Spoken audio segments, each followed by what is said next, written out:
This lesson is on debugging techniques. Debugging just means troubleshooting, looking for errors in your PHP code, finding them, and correcting them. So here we have a form like we've seen in the past. Let's go ahead and enter some data.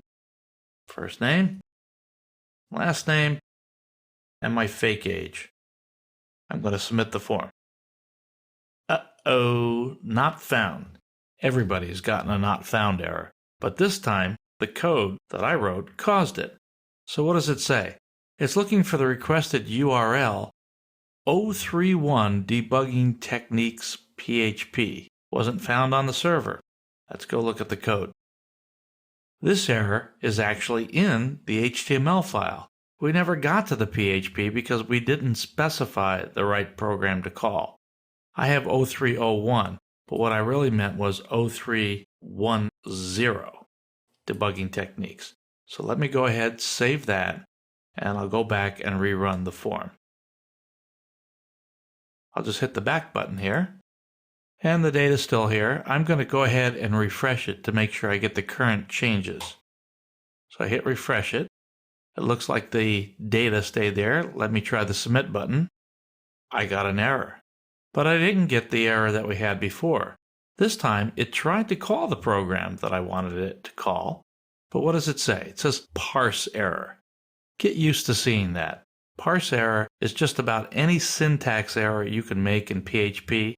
Any kind of typo almost always is going to bring something called a parse error. And so, unexpected t variable.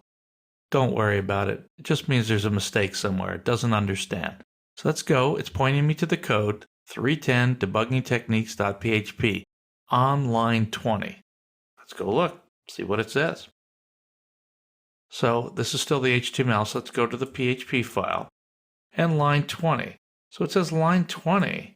Full name, first name, middle nit, last name. Okay, there might be an error there, but I don't think this is the problem in this case. Let's go back and look at the error message. Unexpected t variable. Now, one of the things with debugging is the error can be on the very line that it points you to, line 20, but very often the culprit is one line above where it points. Let's go look again.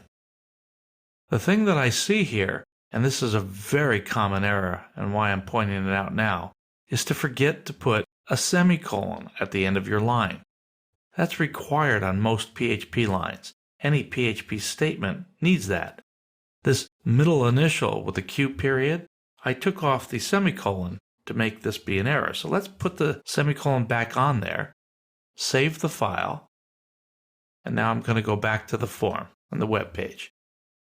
I'll back up, refresh just to be safe, submit the information. Uh-oh, we've got more errors. What does this say? This one says undefined variable on line 20. And it also says undefined variable on line 20. Two undefined variables? Could be. Let's go take a look. Well, we've got the semicolon here. This isn't an undefined variable, so let's see on the line itself. $first name. Okay. And what did we bring back from the post statement? We brought first name back into $first name. Seems right, doesn't it? Not quite. I made a subtle little change here from what I'd used in the past. I changed the N in first name, in the $first name variable, to be capital. It's a very common technique to label the first word in a variable name starting with a lowercase character, and then the second full word in a variable to start with an uppercase character. First name, that's a little bit debatable. Is that one word or two? Well, this time I chose to make it two, and I made a capital N there, and I made a capital N with last name. And if we look at the statement, I have the lowercase n still here, and the lowercase n still here. So these are probably the two errors that it's complaining about. Let me go ahead and correct one.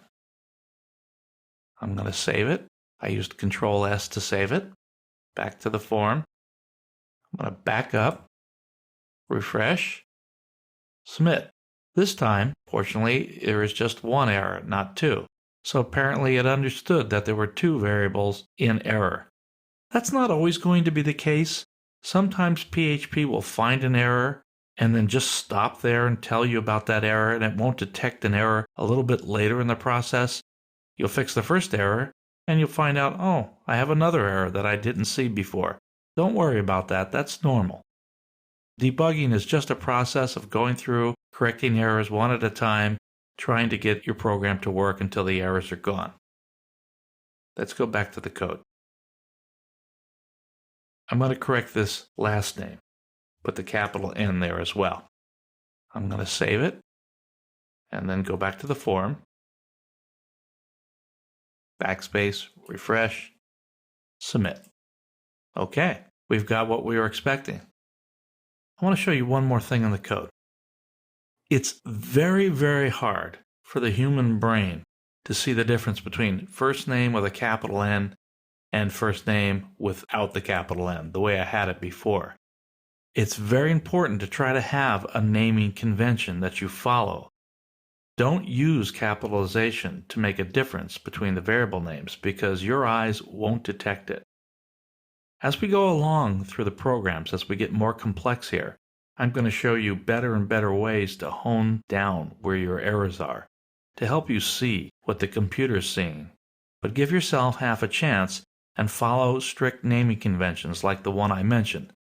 Lowercase letter in the first word of a variable name.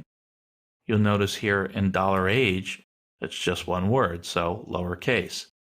$last name, you can consider that 2 words and make it N. Now last name, like I said earlier, is a bit of a tricky one. Some people might say that's 1 word instead of 2 words. So it's the kind of name where you could make this sort of mistake. You've got to get used to looking for it. PHP is case sensitive in its variable names, and this is the kind of thing that will trip you up. So it should be one of the first things you think of when you get an error like this, to make sure not only is the spelling correct, but is the case sensitivity the same. This concludes our first lesson on debugging.